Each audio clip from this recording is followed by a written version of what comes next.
يا أميرة، ما شاء الله ما شاء الله، الكسوة طالعة بسم الله ما شاء الله تحفة. وكمان يعني ما شاء الله انا ما بعتلكيش مقاسات ولا حاجة. ما شاء الله طالعة بالظبط يعني. انا ما كنتش متوقعة انها تطلع بالجمال ده. ما شاء الله تسلم ايديكي يا حبيبتي بجد. وما اخدتش وقت خالص يعني وصلتيها في. كنت متوقعة ان هي تاخد وقت اطول من كده، بس ما شاء الله عليكي بجد يا حبيبتي، عاشت ايديكي، الفينش تحفة والخامة تحفة. والحاجة ربنا يباركلك يا رب في رزقك ويزيدك يا حبيبتي يا رب. وان شاء الله ان شاء الله باذن الله مش اخر تعامل. يعني ان شاء الله لسه يبقى بينا تعامل كتير ان شاء الله.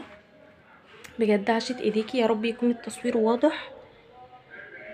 ما شاء الله عليكي وعلى الفينش وعلى خامة الشغل. ربنا يباركلك يا حبيبتي في رزقك يا رب ويزيدك من نعيمه وفضله. وبجد شكرا ليكي ولذوقك والله يعني. انتي حد ذوق خالص ما شاء الله عليكي. ربنا يحسن ما بين ايديكي دايما يا حبيبتي يا رب. عاشت ايديكي يا حبيبة قلبي ما شاء الله.